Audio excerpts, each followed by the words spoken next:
Hello students, I Dipendra welcome you all to magnet brains ITG NEET. आज के lecture में हम कंटिन्यू करेंगे हमारा जो चैप्टर चल रहा है इनवर्स ट्रिग्नोमेट्रिक फंक्शंस, इसी के इस टॉपिक को प्रॉपर्टीज ऑफ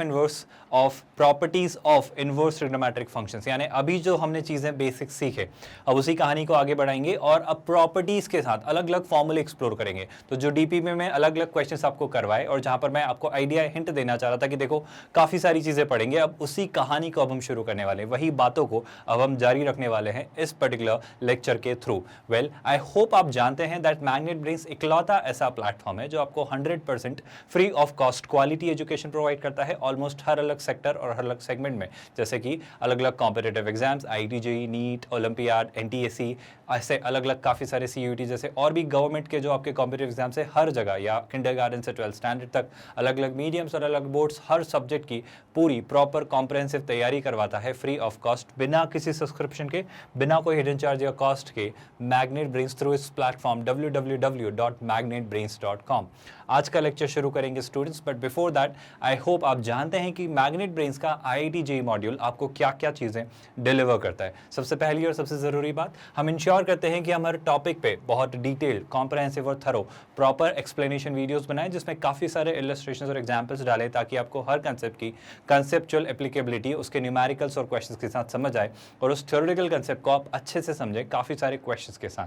ना सिर्फ ये, बल्कि जब भी कोई टॉपिक कंप्लीट होता है उसकी आपको डीपीपी प्रोवाइड की जाती है। इस प्रैक्टिस प्रॉब्लम शीट के थ्रू आप हमेशा उन कंसेप्ट्स को और कंसोलिडेट कर सकते हैं, उन्हें और मजबूत बना सकते हैं। ये डीपीपी आपको हमारी वेबसाइट www.magnetbrains.com पर मिल सकती है, या फिर जो वीडियो जिसके बाद ये डीपीपी रिलीज होने वाली है उसमें डेफिनेटली उसके डिस्क्रिप्शन में भी आपको डीपीपी का लिंक मिल जाता है। Along with that students, in DPPs के भी वीडियो सोल्यूशन हम क्रिएट करेंगे और उनके थ्रू आपको दिखाएंगे कि देखो इस तरीके से और भी अप्रोचेस हो सकती हैं और भी तरीकों से क्वेश्चंस को किया जा सकता है। ना सिर्फ ये, बल्कि स्टूडेंट्स ऑफ कोर्स हम इंश्योर करेंगे कि हम वैरायटी ऑफ क्वेश्चंस करें, हम बहुत अलग अलग कैटेगरी के क्वेश्चंस करें ताकि आपको हर एक तरह के क्वेश्चंस का एक्सपोजर मिले और आपकी प्रॉब्लम सॉल्विंग हैबिट अच्छे से बन पाए और आप हर तरह के क्वेश्चन से डील करना सीख पाएं। हम हर क्वेश्चन से आपको एक्सपोज करेंगे ताकि आप हर तरीके की वैरायटी ऑफ क्वेश्चंस को क्वालिटी ऑफ क्वेश्चंस के साथ सॉल्व करना सीख पाएं। हम प्रीवियस ईयर्स क्वेश्चन सॉल्व करेंगे क्लास, यानी जेईई मेंस और जेईई एडवांस में आए हुए पास्ट ईयर्स क्वेश्चंस, ताकि आप एक थॉट प्रोसेस समझ पाएं कि एग्जैक्टली क्वेश्चंस का लेवल क्या होता है, एग्जाम में आता क्या है, किस चैप्टर से किस तरह के क्वेश्चंस बनते हैं। वो एक अच्छी क्लैरिटी आप ला पाएंगे पीवाईक्यूज के थ्रू जो हम डिस्कस करेंगे। मतलब ये सब कुछ हम डिस्कस करने वाले हैं। आपके डाउट्स भी रिजॉल्व होंगे स्टूडेंट्स, मतलब आपकी जो भी परेशानियां हैं, जो भी कंसर्न्स हैं, इस वीडियो के डिस्क्रिप्शन में आपको एक लिंक दिखाई देगा, आस्क योर डाउट। उस लिंक पर क्लिक करिए, अपना डाउट फॉरवर्ड करिए, आप अपने डाउट्स हमें भेज सकते हैं। प्रॉपर रिजोल्यूशन में प्रॉपर क्लैरिटी के साथ भेजिए, प्रॉपर्ली क्रॉप करके भेजिए ताकि आपके डाउट्स हमें समझ आए। एंड ऑफ कोर्स उनमें रिमार्क में लिख भी दीजिए कि आपका एग्जैक्ट डाउट क्या है, आप एग्जैक्टली क्या पूछना चाह रहे हो, आपका कंसर्न क्या है। तो और क्लैरिटी के साथ हमें अगर पता होगा कि आप एग्जैक्टली क्या पूछ रहे हो, हम अच्छे से उस डाउट को रिजॉल्व या एड्रेस कर पाएंगे।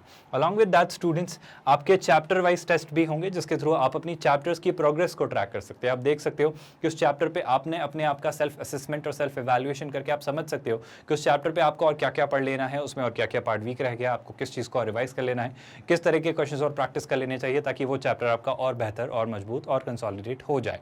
अलॉन्ग विद दैट स्टूडेंट्स, वक्त वक्त पर सारे फैकल्टी मेंबर्स आपको गाइडेंस देते रहेंगे हर चीज़ को लेकर। एग्जाम से रिलेटेड कोई अपडेट है, कोई नोटिफिकेशन या कोई भी गाइडेंस चाहिए तो फैकल्टी मेंबर्स आपको अपडेट करेंगे, नोटिफाई करेंगे और आपको गाइडेंस देते रहेंगे हर वो चीज़ को लेकर जो ज़रूरी है आपकी एग्जाम की तैयारी को कंटिन्यू करने के लिए। एंड ऑफ कोर्स आपके chapter wise one shot revision भी क्रिएट होंगे, यानी पूरे चैप्टर का एक one shot precise, concise, to the point one shot revision जिसमें हम थ्योरी और न्यूमेरिकल्स को अच्छे से कंसोलिडेट करेंगे। बट बेशक ये सब हो जाने के बाद आप वन शॉट रिविजन देखेंगे ताकि आप अच्छे से अपनी एग्जाम में बिना किसी एंजाइटी के पूरे फोकस के साथ और कॉन्फिडेंस के साथ दें ताकि आप अश्योर्ड रहें कि हमने सारी चीज़ें एक बार फिर से अच्छे से रिवाइज कर ली हैं उस वन शॉट रिविजन के थ्रू। बेशक एग्जाम के वक्त मेरी हिदायत होगी कि आप ज़्यादा से ज़्यादा मॉक्स दें जेईई मेंस और जेईई एडवांस के, ताकि आप अच्छे से उस एग्जाम के प्रेशर को, उस एम्बियंस को, उस एटमॉस्फेयर को फील कर पाएं, अपने सेक्शंस की स्ट्रैटेजीज बिल्ड कर पाएं, अपना टाइम मैनेजमेंट सीख पाएं और अपनी एक्यूरेसी और स्पीड पर काम कर पाएं। तो ज़्यादा से ज़्यादा मॉक्स देने से आप एग्जाम को अच्छे से अटेम्प्ट कर पाएंगे क्योंकि आपने काफ़ी सारे मॉक्स दे रखे होंगे, है ना। आप अपनी एनालिसिस के थ्रू उसको अपडेट और अपग्रेड कर पाएंगे। तो इस तरह से स्टूडेंट्स आईआईटी जेईई का ये मॉड्यूल आपको magnet brains free of cost provide करता है, बिना कोई हिडन चार्जेस, कोई सब्सक्रिप्शन बेस्ड मॉडल नहीं है, पूरे तरीके से फ्री ऑफ कॉस्ट, पूरा कोर्स कंप्लीट पैकेज, ये सब कुछ फ्री ऑफ कॉस्ट आपको देता है magnet brains. With that students, आज का लेक्चर शुरू करते हैं। But before we start today's lecture, do you remember in the last lecture जब हमने डीपीपी से पहले लेक्चर डिस्कस किया था, तब एक question as a homework question दिया था, और मेरा पूरा यकीन है कि काफ़ी सारे स्टूडेंट्स ने इसे अटेम्प्ट किया होगा, और अगर नहीं किया है तो अभी एक और मौका है, एक बार ज़रा स्क्रीन को पॉज करिए और इस क्वेश्चन को खुद से एक बार ट्राई करिए। आसान सा क्वेश्चन है स्टूडेंट्स, बहुत सारे तरीकों से सोचा जा सकता है, एक बार ज़रा देखिए कैसे आप आंसर निकालेंगे। आई होप स्ट्रेट फॉरवर्ड सा क्वेश्चन है। आपको सिर्फ क्या करना है, आपको इनकी प्रिंसिपल रेंज वाली वैल्यूज लेनी है। आई होप आपको बात याद है कि सर जब आप इनवर्स ट्रिग्नोमेट्रिक फंक्शंस की बात करते हैं तो हमें जो वैल्यूज लेनी होती है उनके प्रिंसिपल रेंज में लेनी होती है ना, वरना बात गड़बड़ हो जाएगी, वरना प्रॉब्लम हो जाएगी। तो सर प्रिंसिपल रेंज में जाने के लिए मुझे थोड़ा सा सिंप्लीफिकेशन की जरूरत होगी, मुझे थोड़ी सी चीज़ों को सोचने और समझने की जरूरत होगी। जैसे ये वैल्यू मुझे थोड़ी ठीक नहीं लग रही है तो इसे ठीक किया जा सकता है। अब बात समझो, मैं एक एक करके एक एक वैल्यू आपको निकाल के बता देता हूँ और फाइनली ये सारी वैल्यूज हम रख देंगे। जैसे पहला एक्सप्रेशन क्या है, साइन इनवर्स ऑफ, मैं एक बार बहुत क्लियरली आपको समझा दे रहा हूं कि देखो ऐसी चीजें सोची जाती हैं, ऑल्दो हर बार इतना बना के देखने की जरूरत नहीं है। वो जो सारी मतलब अक्सर क्या होता है पता है, टीचर्स जो सोचते हैं ना वो ब्रेन में सोचते हैं, हम सब ब्रेन में सोचते हैं, लेकिन मैं जो सोचता हूं वो मैं अगर मैं बोल के बताऊंगा तो हो सकता है शायद मैं जो कह रहा हूं वो वैसा ही आप एग्जैक्टली वर्बेटिम नहीं सोच पा रहे हैं। तो मैं जो सोच रहा होता हूं ना वो मैं यहाँ बोर्ड पे लिख रहा होता हूं ताकि आप समझ पाएं कि मैं देखो ब्रेन में ऐसा ऐसा सोच रहा हूं। तो इसका मतलब मैं ये नहीं कह रहा हूं कि आप भी ऐसे एक एक स्टेप लिखो, मैं बार बार ये कह रहा हूँ कि ज़्यादा से ज़्यादा सोचना है, कम से कम लिखना है, क्योंकि जितना जल्दी आप सोचोगे, मतलब जितना फटाफट आप वर्कआउट करोगे ब्रेन में, उतना कम आप वक्त लोगे। तो हिदायत बड़ी सिंपल सी है स्टूडेंट्स कि आप जितना भी सोच सकते हो सोचो, बट ऑब्वियसली सोचते वक्त ध्यान रखिए कि कोई गलती की गुंजाइश ना हो, कोई न्यूमेरिकल में कुछ गलती ना कर दे, कोई नंबर में कोई गलती ना कर दे, कोई सिलिया पैरट ना कर दे। तो लिखते वक्त सारी चीज़ें लिखिए, है ना, ऐसी कोई गलती नहीं है, मतलब जल्दी नहीं है कि आप हर चीज़ ना लिखें, पर बेशक कम से कम लिखें, जितना अवॉइड कर सकते हैं लिखें, है ना। पर बेशक आप इस बात को याद रखिए कि ज़्यादा से ज़्यादा मेंटल कैलकुलेशन करें, मतलब इंट्यूटिव अप्रोचेस यूज करें, वर्बली करो, है ना। हद से ज़्यादा लिखने की जरूरत नहीं है। आप आईआईटी जेईई की एग्जाम दे रहे हो, आपका लेवल अब उस लेवल पे आ चुका होगा, आपका थॉट प्रोसेस अब इंप्रूव हो रही होगी, है ना। मैं बस ये कहना चाह रहा हूँ कि मैं एक एक स्टेप्स ले लिखता हूँ ताकि आपको समझने में आसानी, पर आपको ये आदतें डालने की जरूरत नहीं है, आपको सीधे सीधे आंसर्स लाना है।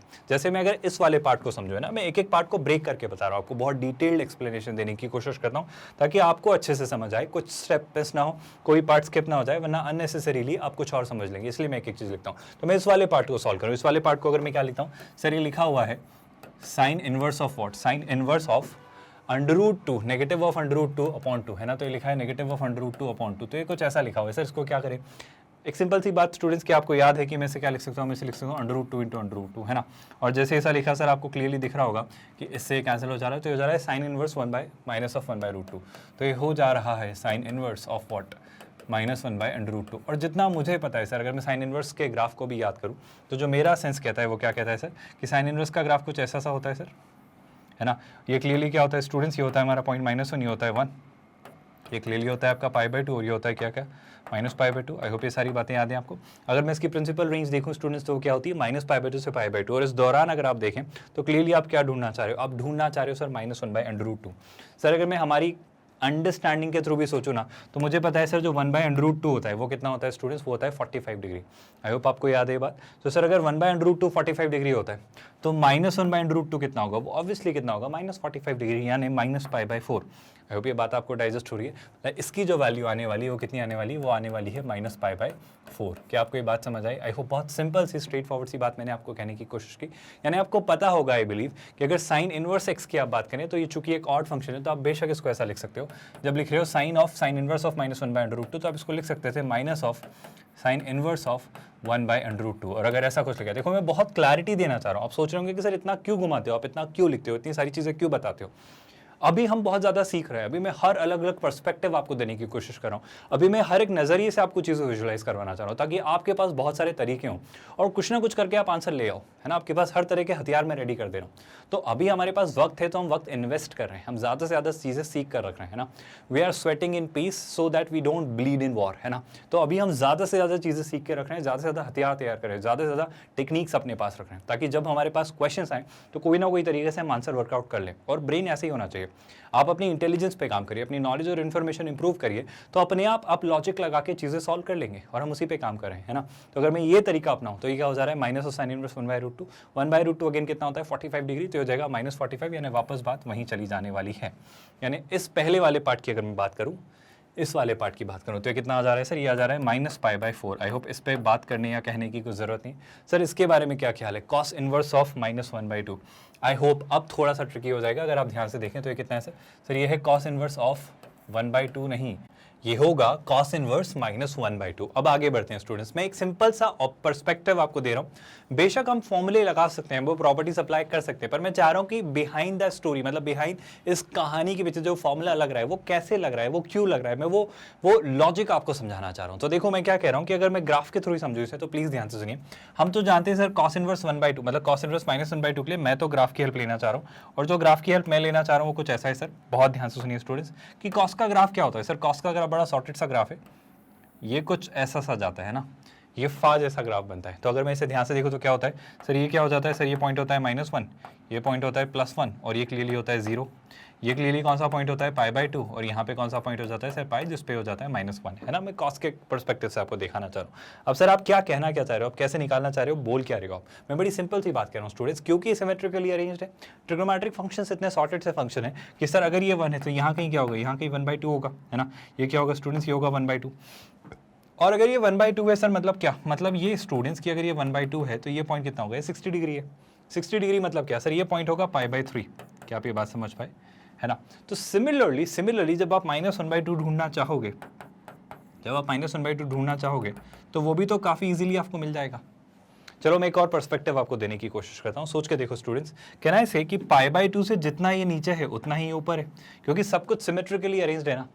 एक और तरीका बताता हूँ, सुनना ध्यान से, ये एक तरीका है ना। यानी कि सर अगर ये डिस्टेंस, अगर ये जो डिस्टेंस है अगर ये π/3 डिस्टेंस है, तो शैलाई से कि सर ये डिस्टेंस भी तो π/3 डिस्टेंस होगी। मतलब मैं क्या कहना चाह रहा हूँ कि सर अगर ये पूरी जो डिस्टेंस है, सर ये अगर पाई यूनिट्स है और इसमें से ये जो डिस्टेंस है सिमेट्रिकली चीज़ें दिख रही हैं, और ये जो डिस्टेंस है क्लियरली कितने डिस्टेंस है, π/3 डिस्टेंस है। तो पाई में से π/3 अगर सब्ट्रैक्ट कर दें तो क्या ये पॉइंट मिल जाएगा। बेशक आप इसको कैसे अचीव कर सकते थे, आप इसको ऐसे भी अचीव कर सकते थे कि सर ये जो डिस्टेंस है ये π/2 डिस्टेंस है ना। और अगर ये 60 डिग्री है तो ये बचा 30, तो π/2 में 30 डिग्री और ऐड कर देते, π/2 में अगर 30 डिग्री और ऐड कर देते, 30 कितना होता है π/6, तो भी आपका आंसर आ जाता। आई होप आप बात समझ पा रहे हो। यानी आप क्या निकाल लेते, आप ये निकाल लेते, π/2 + π/6। बट मैं कह रहा हूँ हर बार ऐसा सोच पाना is never a good idea. Instead what I would recommend is कि सोच के देखो, आप तो इसको हमेशा याद रखो कि सर मुझे क्या निकालना है, कॉस किसी माइनस का वैल्यू का, कॉस किसी नेगेटिव वैल्यू का। तो हमेशा याद रखिए, आप क्या करिए, आप इस एक्सप्रेशन को लिख सकते हो, प्लीज ध्यान से सुनिए इसी एक्सप्रेशन को। देखो हम क्या कर रहे हैं, हम बस सिंपल सी बात कर रहे हैं सर कि पाई में से सब्ट्रैक्ट कर रहे हैं, कौन सी वैल्यू, π/3, और π/3 क्या होता है, कॉस इनवर्स 1/2। यानी इस एक्सप्रेशन को मैं लिख सकता हूं pi minus cos inverse 1/2। So did you realise, जब मुझे cos इनवर्स x पूछा जाए, cos इनवर्स -x पूछा जाए, तो मैं उसे लिख सकता हूं pi minus cos inverse x। अभी पे प्रॉपर्टी आपको याद रहेगी, उससे मैं उसको प्रिंसिपल वैल्यू में ला सकता हूं और इस तरीके से चीजें सोच सकता हूं। खैर बहुत सारे तरीके मैंने देने की कोशिश की, बट आप जो स्टैंडर्ड तरीके याद रखें वो ये रखें कि पाई में से π/3 सब्ट्रैक्ट करने से बात बन जा रही है ना। क्योंकि पाई में से अगर π/3 सब्ट्रैक्ट किया, अगर पाई में से π/3 सब्ट्रैक्ट किया तो आप यहाँ पहुँच जाओगे, है ना। और यही क्या है, पाई माइनस π/3। आई होप ये आपको बात समझ आई। और pi minus π/3 by the way होता क्या है, आई होप ये सीखने की जरूरत नहीं है, ये तो बड़ा आसान सी बात है। पाई माइनस π/3 तो हो जाएगा 3π - π, दैट्स 2π/3। तो सर आप क्या कहने वाले हो, मैं ये कहना चाह रहा हूँ स्टूडेंट्स की जो कॉस इनवर्स -1/2 है, ये कितना आ रहा है सर, ये आ रहा है +2π/3, है ना। ये तो -π/4 था, ये है +2π/3। सिमिलरली यहाँ tan इनवर्स -√3 दिया है। अब देखो tan इनवर्स वाला फंक्शन कितना सुलझाव फंक्शन है, tan इनवर्स के साथ इतनी प्रॉब्लम नहीं आएगी, क्योंकि tan इनवर्स याद करो, ये 3 कैटेगरी हमने डिस्कस की थी, याद करो स्टूडेंट्स। कौन सी 3 कैटेगरी सर, एक कैटेगरी कौन कौन से फंक्शंस की थी सर, साइन इनवर्स के साथ क्या था सर, tan इनवर्स, और इनके साथ था हमारा कॉसिक। सर ये कुछ सुलझे हुए से फंक्शंस थे, और कुछ थोड़े से पाई माइनस के साथ जो जाते थे वो कौन कौन से होते थे स्टूडेंट्स, याद करो। एक तो होता था कॉस इनवर्स, एक सर हो जाता था क्या, कॉट इनवर्स, और एक हो जाता है आपका कॉसिक के लिए मैं लिख लेता हूँ सेक। तो ये 3 चीज़ें आपकी अलग चलती थी, है ना।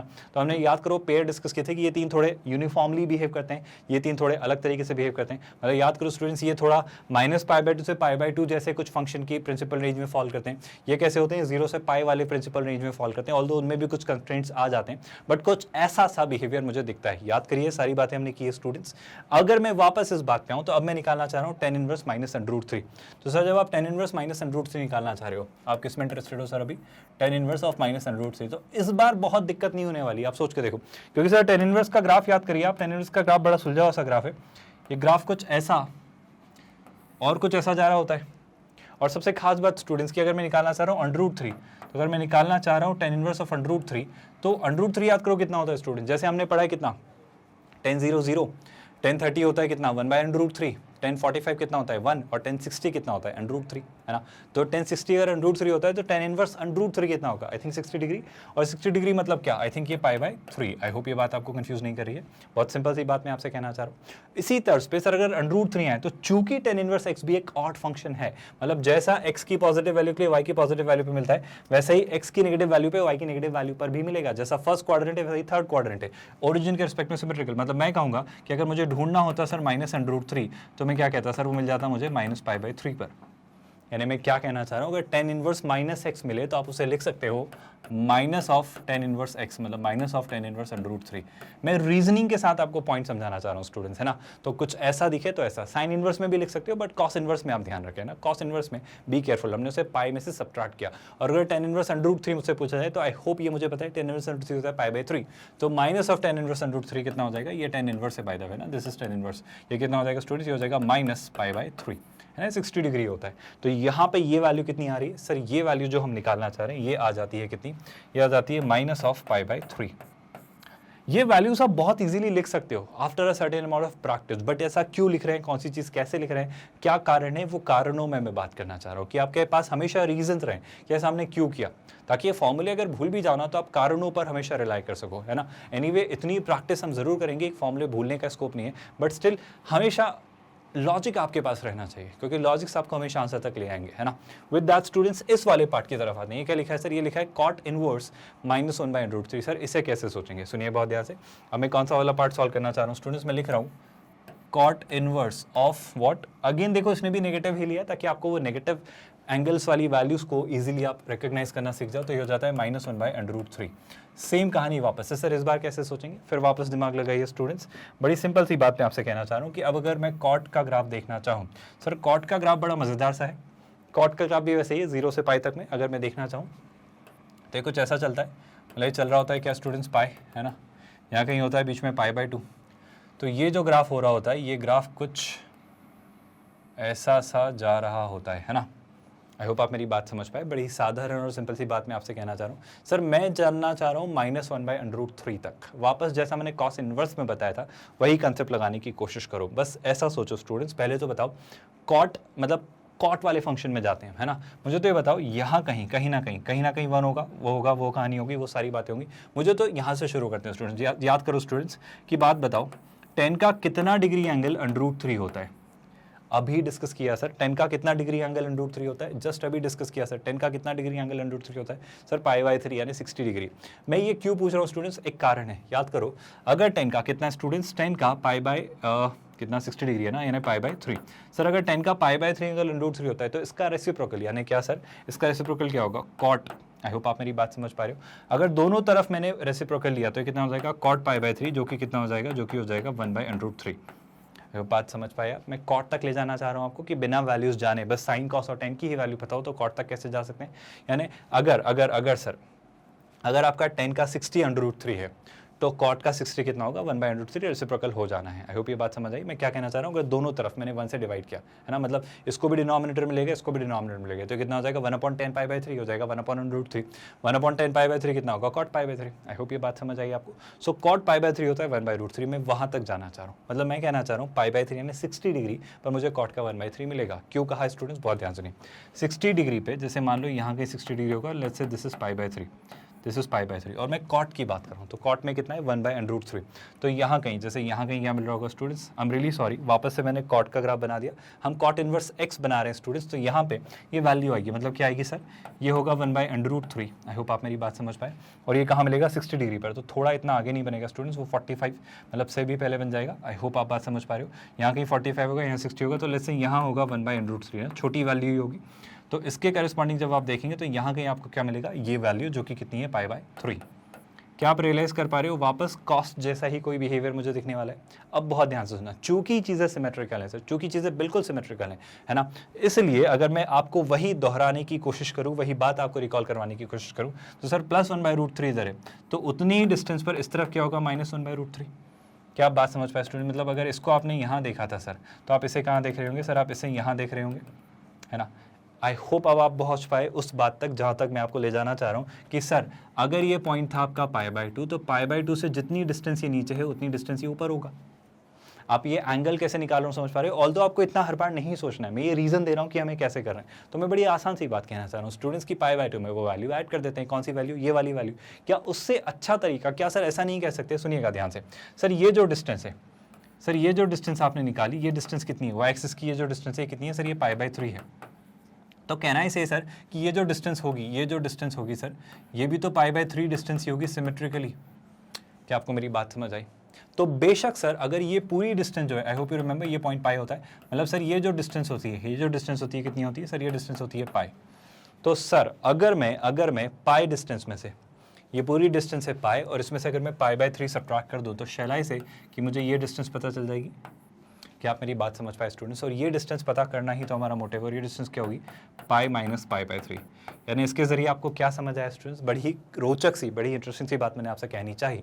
आई होप इस पूरे इंट्री केसेस में आप नहीं जा रहे हैं, आप बस रीजन समझ पा रहे हैं कि मैं ऐसा क्यों कर रहा हूँ। यानी अगर मुझसे कोई पूछता है cot इनवर्स -1/√3, तो मैं इसे लिख सकता हूँ क्या स्टूडेंट्स? मैं इसे लिख सकता हूँ pi minus cot inverse of 1/√3. So all I need to figure out is cot inverse 1/√3, and that we know cot inverse है ना, cot inverse 1/√3 कितना होता है, π/3. So this is going to be what? This is again going to be pi minus π/3.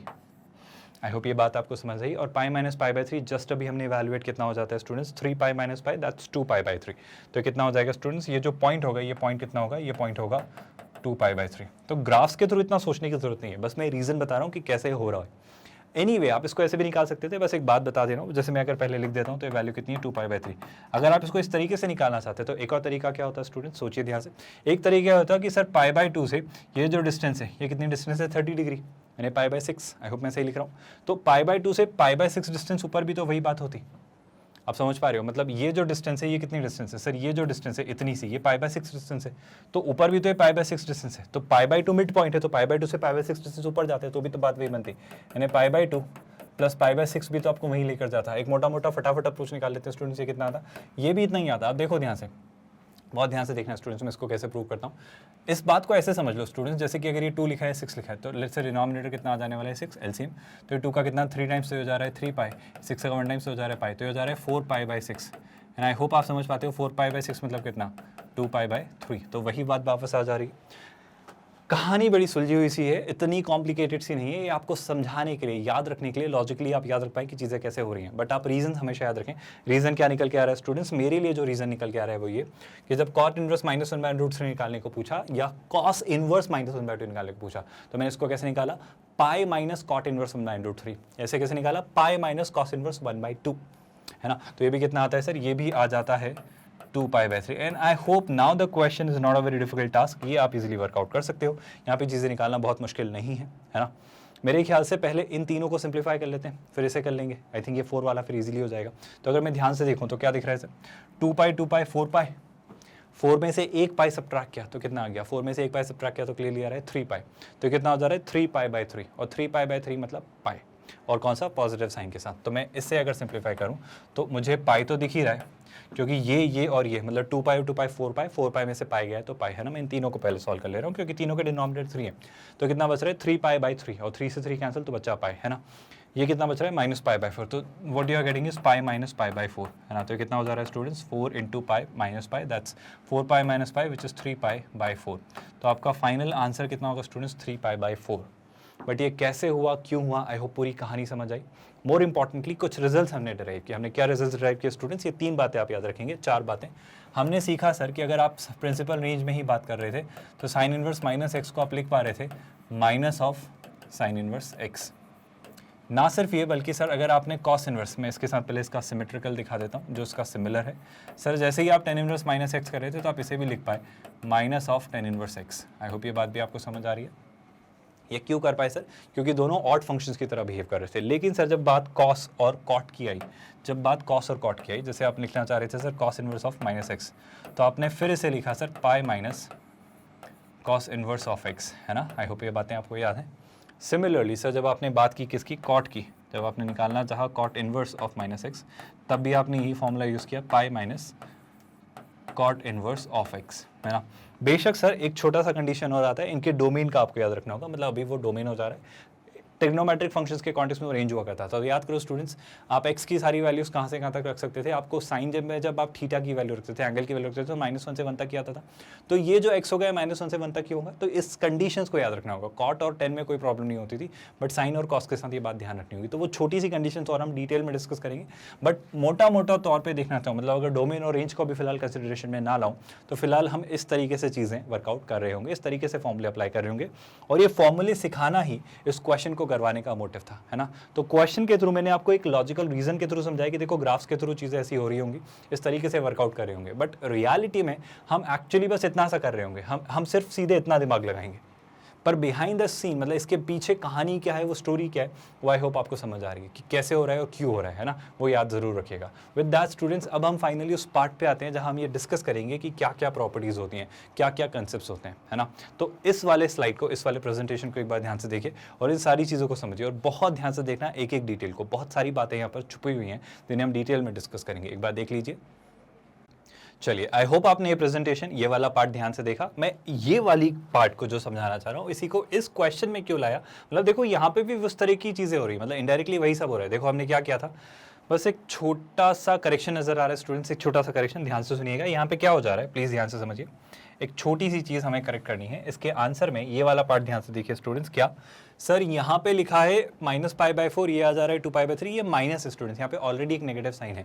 I repeat my statement, यहाँ पे already एक sign है, बस एक छोटा सा करेक्शन। आप देख रहे हो, ऐसी सिली एरर्स आप अवॉइड करेगा, ऐसी सिली मिस्टेक्स अवॉइड करेगा। मैंने पता नहीं क्यों ये वाला माइनस नहीं देगा, और उस वजह से ये -π/3 हो जाएगा +π/3। तो ओवरऑल अब जो आपका आंसर टेक्निकली आना चाहिए वो क्या होगा, 2π, π और 2π, तो ये हो जा रहा है मेरे ख्याल से 5π/3। तो ये कितना हो जा रहा है स्टूडेंट्स, 5π/3, है ना। तो दिस इज 5π/3, और ये कितना है स्टूडेंट्स, ये है -π/4, है ना। आई होप अभी हम सही जा रहे हैं, है ना। बस एक छोटा सा एरर हमने जो किया था वो क्या था, वो था सर π/3 को अगर आप नेगेटिव साइन से मतलब मल्टीप्लाई करोगे तो +π/3 हो जाएगा, -π/3 वो था ऑलरेडी, है ना। एंड आई होप ये कितना हो जा रहा है, 4 × 5 कितना 20π, और ये 3 × π -3π, 20 - 3 कितना 17, तो हो जाएगा 17π, सही कर रहा हूँ ना, 17, 5 × 4 20, 20 - 3, और ये हो जाएगा 17π/12। तो इस तरीके से चीज़ें आपकी निकल के आएंगी। आई होप अब हम ठीक कर रहे हैं, यहाँ पे कोई गड़बड़ नहीं है। 5 × 4 20 - 3 दैट 17/4 × 3 12, बिल्कुल सही, अब कोई गड़बड़ नहीं है। तो instead of 3π/4 this should be the correct answer. I hope बस ये फॉर्चुनेटली हमने इस प्रेजेंटेशन के स्लाइड को देखा और यहाँ पे क्लिक हो गया, वरना आप गलत आंसर के साथ चले जाते। तो आई होप ये वाला पार्ट आपको क्लियर है। विद दैट स्टूडेंट्स, अगर मैं शिफ्ट करता हूँ इस वाले पार्ट की तरफ, है ना, हमने इस वाले पार्ट को समझना शुरू किया। तो इस वाले पार्ट पे मैं क्या कहना चाह रहा हूँ, इस बात को ध्यान से देखिए। छोटा सा करेक्शन, दैट ये हो जाएगा -π/2, क्योंकि यहाँ पे -π/2 आएगा, है ना। तो समझना ध्यान से, इस वाले पार्ट को मैं और अलग से लिख दूंगा, पहले इसको समझो।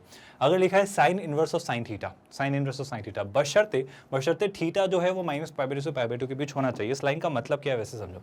आप खुद सोचो स्टूडेंट्स, हमने साइन की जो प्रिंसिपल रेंज के लिए जो हमने तरीका सीखा है, उसके लिए थीटा भी तो वहीं से वहीं तक होना चाहिए। अगर आपने थीटा को वहाँ से वहीं तक नहीं रखा तो प्रॉब्लम क्या हो जाएगी, प्रॉब्लम ये हो जाएगी सर कि अगर थीटा वहाँ से वहाँ तक नहीं रहा, मतलब आप बेशक आपको कोई अगर ऐसा पूछे कि सर आप कहना क्या चाह रहे हो, मैं कहना चाह रहा हूँ कि अगर मुझसे कोई बोले कि sir sine inverse of let's say sine, है ना, और मुझसे कोई बोले कि सर आप निकालो 270 डिग्री, तो मैं बेशक ऐसा नहीं कहूँगा कि साइन और साइन इनवर्स एक दूसरे के इनवर्स फंक्शन है, तो नलीफाई करके साइन और साइन इनवर्स हट जाएंगे और आपका आंसर जो होगा वो 270 डिग्री होगा। मैं नहीं लिख सकता ऐसा, ये गलत है। ये गलत इसलिए स्टूडेंट्स क्योंकि साइन इनवर्स के लिए अगर आप साइन इनवर्स पास कर दे रहे हो तो मुझे साइन इनवर्स की प्रिंसिपल रेंज के अंदर वैल्यू डालनी पड़ेगी ना। तो ये जो वैल्यू पहले ये वैल्यू निकालनी पड़ेगी और उसका साइन इनवर्स लेना होगा। तो या तो इतना घुमा के करें, या फिर मेरा एक सिंपल सा सजेशन है, क्या आप इस 270 डिग्री को कुछ तिकड़म बढ़ा के, कुछ सजेशंस, कुछ अमेंडमेंट्स करके क्या इस 270 को -π/2 से π/2 के बीच ला सकते हो? और बेशक ला सकते हैं सर। कैसे लाएंगे सर? लाने का तरीका है हमारे ट्रिग्नोमेट्रिक फंक्शंस की साइक्लिसिटी यूज़ करना, हमारे ट्रिग्नोमेट्रिक फंक्शंस के पीरियोडिसिटी यूज़ करना, क्योंकि वो पीरियोडिक फंक्शन है और वो अपने आप को रिपीट करते हैं। तो उस वजह से मैं शायद यहाँ पे बात बना सकता हूँ। क्या आप मेरी बात समझ पा रहे हो? मतलब सर अगर ये 270 डिग्री लिखा हुआ है तो क्या मैं इसको बीच में ला सकता हूँ? देखो हम क्या यूज़ करेंगे, हम यही कंसेप्ट यूज़ करेंगे। 270 है ना, 270 को मैं समझना चाह रहा हूँ, तो 270 को मैं माइनस पाई बाई टू से पाई बाई टू तक लाना चाह रहा हूँ। तो I hope you realise sir ये होता है 0, यहाँ पे होता है पाई बाई टू, तो 0 से पहले मतलब यहाँ क्या होता है माइनस पाई बाई टू। मतलब अगर मैं एंगल वाइज बात करूँ तो साइन इन जोन में रहता है माइनस पाई बाई टू से पाई बाई टू तक वाले जोन में।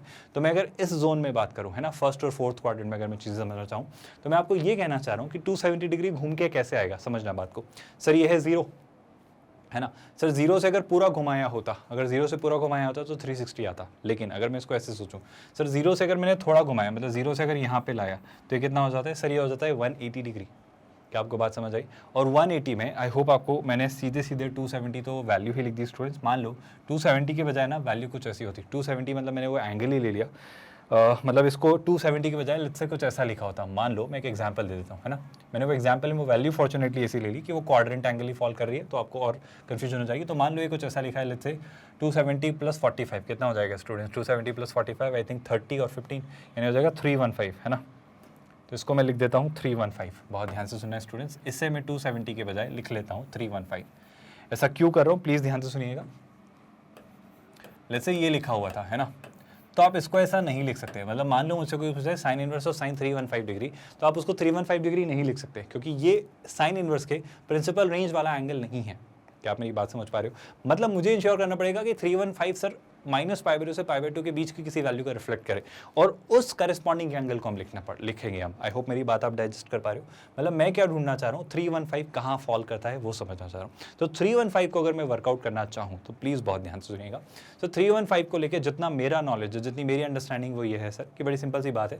एक सिंपल सा काम करते हैं, मैं 315 को फिगर आउट करता हूँ कि ये कहाँ है। पहले तो 315 ढूंढते हैं स्टूडेंट्स। तो सर एक अगर यहाँ से घुमाया तो 180 डिग्री होता है ना, और अगर 180 घुमाते तो कितना होता है 360। आई होप आपको ये बातें समझ आ रही है। मतलब ये कितना हो जाता है स्टूडेंट्स, पाई प्लस पाई 2 पाई।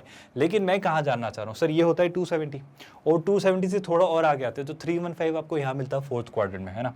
मतलब क्लियरली वो 270 प्लस 45 डिग्री है, 270 प्लस 30 होता है 300, और 15 और ऐड किया तो वो जाता है 315। तो यहाँ कहीं आपको क्या मिलता है 315, बट 315 का मिलता है जब आप इतना घुमा के उसे लाते हो। पर मैं ये कह रहा हूँ कि सर इसी करस्पॉन्डिंग एंगल को जब मैं माइनस पाई बाई टू से पाई बाई टू के बीच रखना चाह रहा हूँ, तो वो मैं कैसे रखूंगा, मैं उस पॉइंट पे आना चाह रहा हूँ। तो बड़ी सिंपल सी बात मैं आपको समझाना चाह रहा हूँ। मैं इस एंगल को फिगर आउट करता हूँ। ये एंगल यहाँ कहीं है स्टूडेंट्स, और ये एंगल कितना है 315। आई होप ये बात आपको समझ आई। अब मैं क्या करने जा रहा हूँ प्लीज़ ध्यान से सुनिए। ये जो एंगल है दिस इज 315, जैसे अगर मैं पाई की टर्म्स में लिखना चाहूँ तो ये भी कितना एंगल स्टूडेंट्स है, पाई बाई 4 है ना, या तो आप ऐसे लिख लें। तो मैं क्या कहना चाह रहा हूँ, जो 315 है आप उसको क्या लिखोगे, बहुत ध्यान से सुनिए, sine of 2 pi minus pi by 4। आई होप आपको मेरी बात समझ आई, मैंने ऐसा क्यों किया, क्या आपको क्लिक हुआ हमने ऐसा क्यों किया स्टूडेंट्स? बड़ी सिंपल सी बात है, प्लीज़ ध्यान से सुनिएगा। 2 पाई की वजह से साइन साइन ही रहेगा, क्योंकि मुझे साइन इनवर्स से साइन को नलिफाई करना है, तो मुझे साइन यहाँ पे चाहिए, तो मैंने पाई का कोई इवन या ऑड मल्टीपल लिया। दूसरी बात, मैंने पाई बाई 4 क्यों लिखा, क्योंकि सर जो बात घुमा के यहाँ से इतनी घुमा के आ रही है वही पाई बाई 4 पीछे जाने पर भी आ जाएगी, क्योंकि 45 डिग्री पर इंक्लाइंड है। तो बेसिकली अगर आप ऐसे आए या इतना 45 पीछे चले जाए तो आप उसी एंगल पे आ जाएंगे। मैं क्या कहना चाह रहा हूँ सुनना, आपको क्या चाहिए सर, आपको तो कौन सा एंगल चाहिए 315, आपको तो क्या चाहिए था 315। अगर आपको 31 चाहिए तो 315 को तो आप ऐसे भी ला सकते थे ना, 360 माइनस 45। तो बस मैंने ये लिखा है, मैंने लिखा है इसे, इस क्वेश्चन को मैंने लिखा है sine inverse of sine of 360 minus 45। क्या आपको ये बात समझ आई? आई होप हमने ब्रैकेट्स प्रॉपर्ली यूज़ किए हैं। यहाँ पे एक ब्रैकेट ज़्यादा लगा दिया तो इस ब्रैकेट को हम हटा देते हैं। आई होप ये बात अब आपको समझ आई। सर ये सब कर क्यों रहे हैं, इतनी कहानी में घूम क्यों रहे हैं? इतनी कहानी में घूमने का रीज़न बड़ा सिंपल है स्टूडेंट्स, कि अगर ऐसे नहीं घूमेंगे तो हम गलत आंसर ले आएंगे। और अगर इस तरीके से मैंने सोचने की कोशिश की 2 पाई माइनस पाई बाई 4, तो कितना आता है स्टूडेंट सोच के बताओ। सर 2 पाई की वजह से, आई होप आपको रियलाइज हो रहा है, 2 पाई की वजह से साइन तो साइन ही रहने वाला है, तो साइन बेशक साइन रहेगा, लेकिन 2 पाई कहाँ दिखता है सर, 2 पाई मुझे यहीं दिखता है, और 2 पाई माइनस पाई बाई 4 यानी फोर्थ क्वाड्रेंट, और फोर्थ क्वाड्रेंट में कौन पॉजिटिव होता है, ऑल पॉजिटिव। याद आ रहा है स्टूडेंट्स, ये होता है साइन कॉस, ये किसके लिए रिजर्व होता है, टेन इन कॉट के लिए, और यहाँ कौन होता है कॉस और सेक, तो ये बेसिकली किसके लिए रिजर्व है, ये कॉस और सेक के लिए रिजर्व है। तो यहाँ पे साइन डेफिनेटली नेगेटिव होने आ रहा है, तो हो जाएगा माइनस साइन पाई बाई 4 है ना। तो ये जो एंगल है स्टूडेंट्स जो यहाँ लिखा हुआ है ये है माइनस साइन पाई बाई 4, यानी आप जो यहाँ पे डील कर रहे हो स्टूडेंट्स वो कौन सा एंगल है। या तो आप चाहते तो उसे माइनस साइन पाई बाई 4 लिख देते, या sine of minus pi by 4 लिख देते, एक ही बात है, उससे कोई फर्क नहीं पड़ रहा है ना। और इस बेसिस पे अगर अब मैं इस पर्टिकुलर क्वेश्चन के एंगल की बात करूँ जो हम सॉल्व करना चाह रहे हैं, इस पर्टिकुलर एंगल की बात करूँ, तो ये लिख रहे हो आप sign inverse of negative of sine of pi by 4। और आई होप आपको पता चल रहा है कि यहाँ पे नेगेटिव साइन लगा है, तो I think negative sign is not a very difficult task. Sine inverse of negative of something is negative of sine inverse of something, क्योंकि साइन इनवर्स के अंदर नेगेटिव वैल्यू से does not make any difference. तो मैं इसे लिख सकता हूँ साइन इनवर्स ऑफ, मतलब नेगेटिव आगे लिया है, sine inverse of sine of pi by 4. And now fortunately we know कि सर ये जो पाई बाय 4 है, ये जो पाई बाय 4 है, this lies between what, this pi by 4 lies between minus pi by 2 and pi by 2. And of course अब मैं इसे लिख सकता हूँ क्या, साइन इनवर्स ऑफ साइन को नलिफाई करके सीधे माइनस पाई बाय 4. क्या आपको ये बात समझ आई स्टूडेंट्स? बड़ी सिंपल सी बात मैंने कहनी चाहिए आपसे. इसको बेशक आप ऐसा भी लिख सकते थे स्टूडेंट, सोचिएगा ध्यान से, बहुत ध्यान से, कि सर इतना घुमा के आप क्यों लाए, आपको तो पता ही चल गया था ना एंगल. बिल्कुल, इतना घुमाने की भी जरूरत नहीं थी, आपको तो पता चल गया था ना कि ये ऐसे घुमाने पे ऐसे आ रहा था, तो पीछे जाने पे कितना आ रहा था सर, पीछे जाने पे -45 डिग्री ही तो था. मतलब ये एंगल बेसिकली क्या था, ये एंगल -π/4 ही तो था. तो इतना क्यों क्या, आप बेशक इसको ऐसा लिख सकते थे. आप डायरेक्टली ये जो आपके वैल्यू लिखा हुआ था स्टूडेंट्स, कौन सा, ये वाला जो वैल्यू 315, आप इसको सीधे सीधे क्या लिख सकते थे, इसी एंगल को आप लिख सकते थे sign inverse of sine of -45 degree. And बेशक सर ये जो 45 डिग्री है वो -π/2 से π/2 के बीच लाई करता है, तो साइन और साइन इनवर्स नलिफाई हो जाते और वापस -45 डिग्री आ जाता. ये भी इसी को करने का एक और तरीका होता. खैर मैं बहुत अलग अलग तरीकों से आपको चीज़ें समझाना चाह रहा हूँ, है ना. आई होप ये वाला स्ट्रक्चर याद है जो मैं आपको कहना चाह रहा हूँ बहुत देर से. कौन सा वाला स्ट्रक्चर स्टूडेंट्स, यही स्ट्रक्चर जो हमने बार बार सीखा है. ये होते हैं हमारे कौन से 0, 2 पाई 4 पाई वाले सारे पॉइंट्स, है ना. ये हमारे सारे कौन से पॉइंट्स होते हैं स्टूडेंट्स, ये हमारे पाई के ही मल्टीपल्स, लेकिन ऑड मल्टीपल्स, यानी पाई फिर हमें मिलता चला जाता है 3 पाई 5 पाई एक्सेट्रा. यहाँ पे क्या मिलता है स्टूडेंट्स, पहले हमें मिलता है π/2, है ना. फिर यहाँ पे क्या मिल जाता है स्टूडेंट्स, π/2 मिलता है, तो यहाँ पे मिलता है 3 π/2, है ना. फिर यहाँ पे क्या मिलता है हमें स्टूडेंट्स 5 π/2, तो यहाँ पे करस्पॉन्डिंगली क्या मिलता है हमें 7 π/2. तो इस तरीके से चीज़ें चलती चली जाती हैं और इस तरीके से हम याद रखते हैं स्टूडेंट्स. जैसे आपको याद होगा ये सारे कैसे वैल्यूज़ होती हैं, ये सारी पॉजिटिव वैल्यूज़ होती हैं. ये कैसी वैल्यूज़ होती हैं सर, यहाँ पे सिर्फ साइन और कॉस ही रेशियो पॉजिटिव होते हैं, याद कर पा रहे हो स्टूडेंट्स. सिमिलरली यहाँ पे क्या होता है सर, यहाँ पे जितना मुझे याद आ रहा है, यहाँ पे 10 एंड कॉट, तो ये जो रिजर्व्ड होता है थर्ड क्वाड्रेंट वो 10 और कॉट के लिए रिजर्व्ड होता है स्टूडेंट्स. सिमिलरली ये जो क्वाड्रेंट होता है वो कॉस और सेक के लिए रिजर्व्ड होता है, जहाँ पे कॉस और सेक पॉजिटिव होते हैं. तो इसी कंसेप्ट को यूज़ करके हम ये सारी वैल्यूज़ जो हैं, ये जो सारी वैल्यूज़ है इनको वर्कआउट करेंगे. मतलब मैं हर बार ये इंश्योर करूंगा स्टूडेंट्स कि ये जो थीटा है, sine inverse of sine theta जब आपने निकालना चाहा तो आपको थीटा इंश्योर करना पड़ेगा कि -π/2 से π/2 के बीच में हो. अगर ऐसा नहीं हुआ तो गड़बड़ हो जाएगी. तो गड़बड़ दूर करने के लिए हम इन फंक्शंस की पीरियोडिसिटी, हम इन फंक्शंस की साइक्लिसिटी के थ्रू उस एंगल को इसके बीच फॉल करवाएंगे. मतलब रोटेट ही हो रहा है ना, वो घूम ही रहा है, तो उसको घुमा घुमा के इसके बीच लाएंगे और फिर इसकी वैल्यू निकालेंगे. आई होप आप मेरी बात समझ पा रहे हैं. Along with that yes of course हम ये भी इंश्योर करेंगे कि जैसे कॉस इनवर्स कॉस थीटा लेना है, तो कॉस इनवर्स कॉस थीटा में जब आप कॉस इनवर्स ऑफ ले लेते हो तो जो प्रिंसिपल रेंज होती है, जो फाइनल वैल्यू निकल के आती है, वो बेशक एक एंगल होता है. बट इस बार जो एंगल होता है कॉस इनवर्स ऑफ जो कोई भी आप वैल्यू लेते हैं तो बेशक सर 0 से पाई के बीच होता है. तो आप बस ऐसे ही कॉस इनवर्स और कॉस को नलिफाई नहीं कर सकते. जो तरीका है कहने का गलत है. आप बेशक ये तब अप्लाई करेंगे जब आपका थीटा 0 से पाई के बीच हो. क्या आपको बात समझ आ रहा है? ये सारी बातें हमने ग्राफ्स के थ्रू क्यों इतना एम्फेसिस देकर सीखी, हमने क्यों उनको इतना डिटेल में डिस्कस किया, हमने क्यों उन ग्राफ्स को स्टडी करके सब बातें रखी याद, ताकि हम याद रख पाएं कि ये प्रॉपर्टीज तब अप्लाई होती हैं जब ये कंडीशंस फुलफिल हो. तो इनवर्स ट्रिग्नोमेट्रिक फंक्शंस एक ट्रिकी चैप्टर है, क्योंकि आपको यहाँ पर ये बातें याद रखनी पड़ती हैं. तो ये बातें याद रखते हुए इनको अंडर कंसिडरेशन में आप ये सारी प्रॉपर्टीज अप्लाई करते हैं. आई होप आप मेरी बात समझ पा रहे हैं. यानी कि अगर मुझसे कोई पूछे, प्लीज़ ध्यान से सुनिएगा, अगर मुझसे कोई पूछे कि tan inverse of tan theta theta होता है, बेशक सर होता है, बट थीटा आप ध्यान रखना -π/2 से π/2 के बीच ही हो, है ना. Similarly cot inverse, I repeat my statement, अगर ये लिखा है कॉट इनवर्स, तो अगर लिखा है कॉट इनवर्स कॉट थीटा, अगर ये लिखा हुआ है कॉट इनवर्स कॉट थीटा, तो वो बेशक थीटा ही होता है ना. This is cot inverse cot theta, तो वो बेशक कॉट मतलब थीटा ही होता है. पर ऑफ कोर्स इस बार जब आप लेंगे तो 0 से पाई हो, और ये ओपन ब्रैकेट और क्लोज ब्रैकेट का भी आई होप आप ध्यान रख रहे हो. नॉट जस्ट दिस स्टूडेंट्स, अगर सेक इनवर्स सेक थीटा लिया तो हमें पता है सेक इनवर्स सेक थीटा में जैसे कॉस में होता था 0 से पाई, लेकिन माइनस पाई मतलब π/2 आपको हटाना पड़ेगा. π/2 पे डिफाइंड नहीं होता है, क्योंकि कॉस π/2 पे 0 होता है, तो सेक π/2 इन्फिनिटी अप्रोच कर रहा होता है. तो sec inverse π/2 does not exist, है ना. तो sec inverse of sec theta theta होगा for all values of theta which lie between 0 and pi, including 0 and pi, but -π/2 should be excluded. Similarly cosec inverse cosec theta, same वही बात students, -π/2 से π/2 जैसे sign behave करता है, लेकिन 0 पे exclude करेंगे क्योंकि 0 पे बात गड़बड़ है. तो मैं 2-3 इंपॉर्टेंट सी बात है स्टूडेंट्स. साइन में याद है स्टूडेंट्स -π/2 से π/2, tan में -π/2 से π/2 और कॉसेक में -π/2 से π/2, यूनिफॉर्म बिहेवियर, वही कहानी फिर से दोहरा रहा हूँ.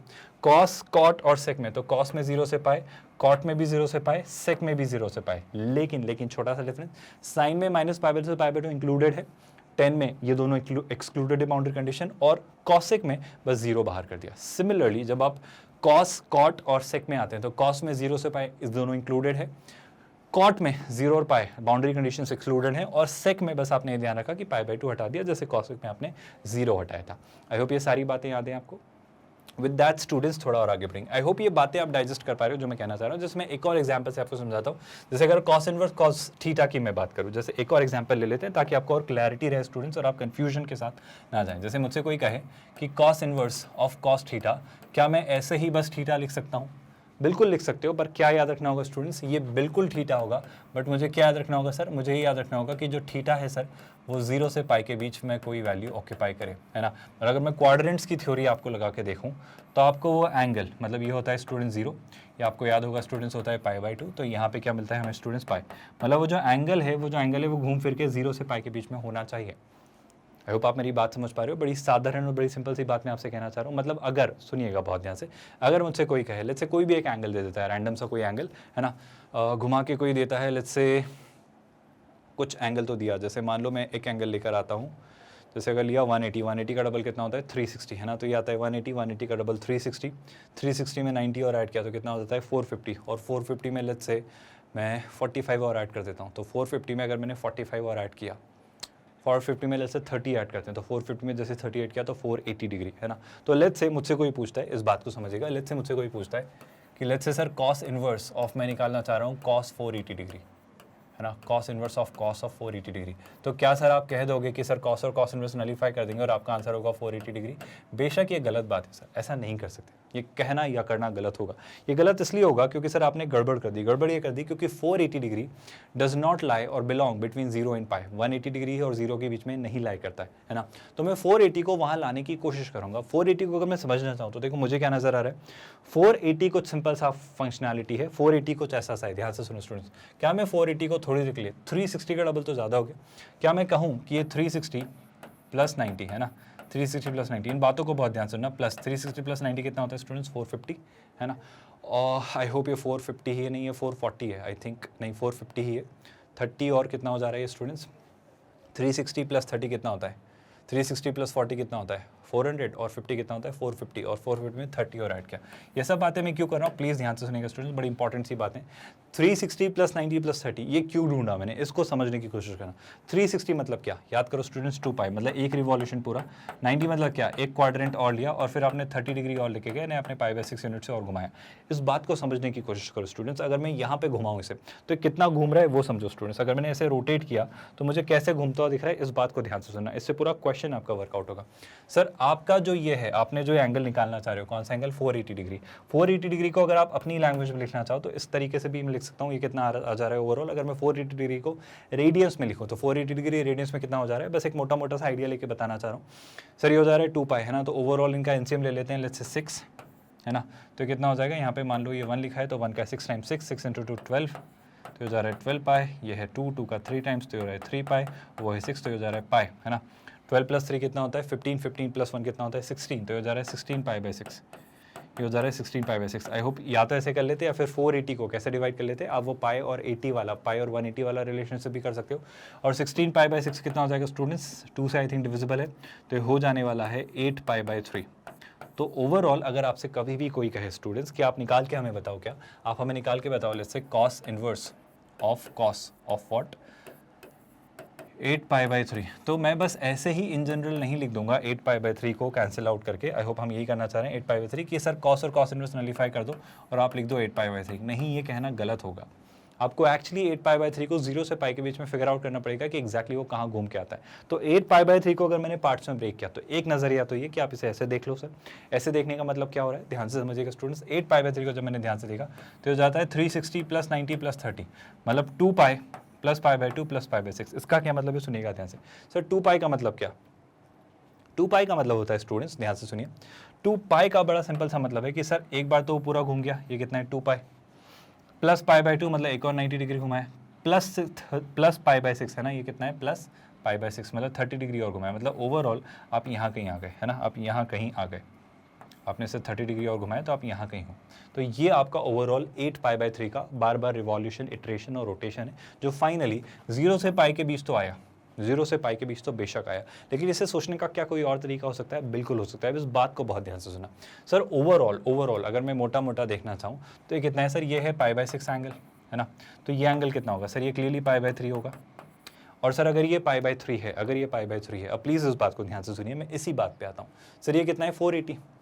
480 को अगर मैं समझना चाहूँ तो प्लीज़ ध्यान से सुनिए, अगर ये 360 है, अगर ये पूरा 360 है तो 360 में 180 और ऐड कर देते हैं। 360 में अगर 180 और ऐड कर देते हैं, मतलब 2 पाई में पाई और ऐड कर देते हैं। 360 में अगर 180 और ऐड किया, मैं दोनों बातें पैरेलल चला रहा हूँ, बात समझ पा रहे हो? 360 में अगर 180 और ऐड किया तो 360 प्लस 100 कितना होता है?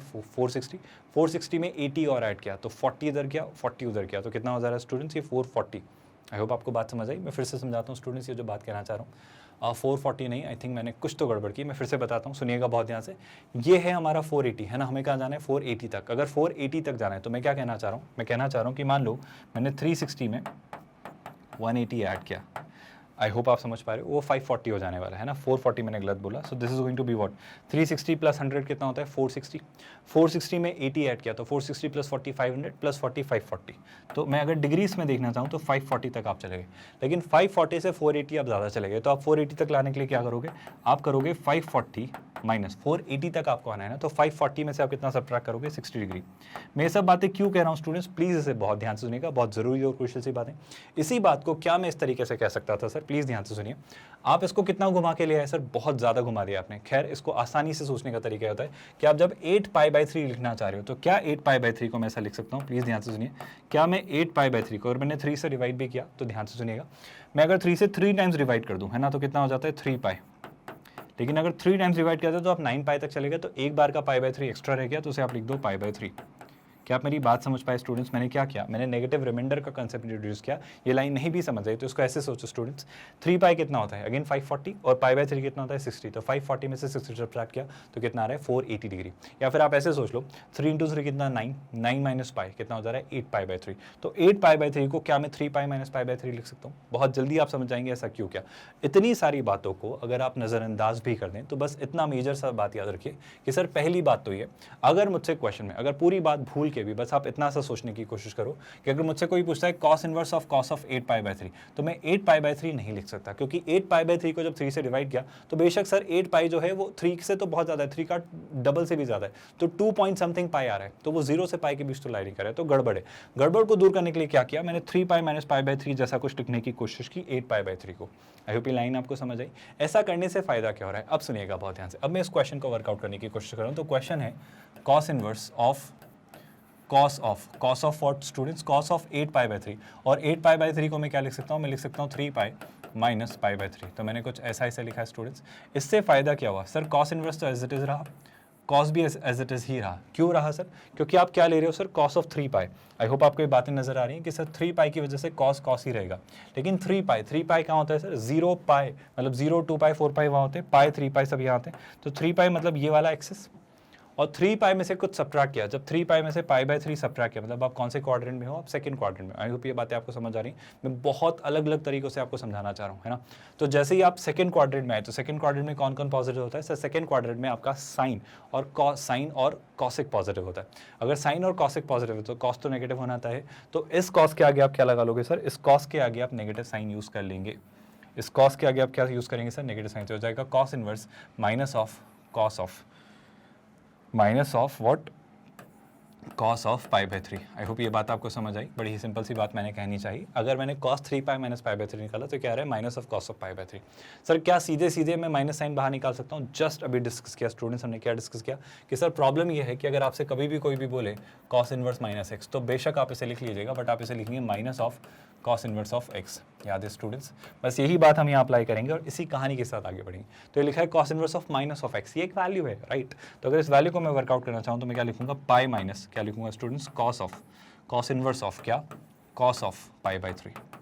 आई होप अब आपको बातें समझ आ रही है, जो मैं फाइनली आपको जिस लेवल पर ले जाना चाह रहा हूँ, जो मैं बातें आपको दिखाना, कहना या बोलना चाह रहा हूँ। और बेशक सर अब अगर आप इस π/3 को देखो, तो ये π/3 फॉर्चुनेटली 0 से पाई के बीच लाई करता है। बेशक लाई करता है सर, π/3 लाइज बिटवीन 0 एंड पाई।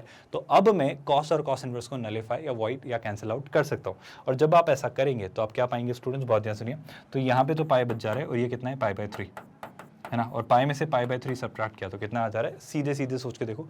वही कहानी में 2 सेकंड में समझा दूंगा, लेकिन मैं बताना चाह रहा हूँ कि घुमा फिरा के बात कैसे आ रही है। अगर मैंने नलीफाई किया तो पाई बाय 3 में से पाई में से पाई बाय 3 सब्ट्रैक्ट किया तो 3 पाई minus pi, that's 2 pi by 3 and 2 pi by 3 I hope you all know कितना होता है। अगर आप इसको ऐसे ही सोच लेते, कैसे सोच लेते सर, कि अगर मैंने इसको घुमा के इसको सोचा होता, है ना, अगर घुमा के सोचा होता तो सर ये एंगल फाइनली यहाँ आ रहा था, एंगल यहाँ आ रहा होता, और अगर ये एंगल यहाँ आ रहा होता तो सर ये कितना है, सर ये 90 डिग्री है, ये 90 डिग्री है, और ये कितना है सर, ये कितना है स्टूडेंट सोच के देखो सर, ये क्लियरली पाई बाय 6 है ना।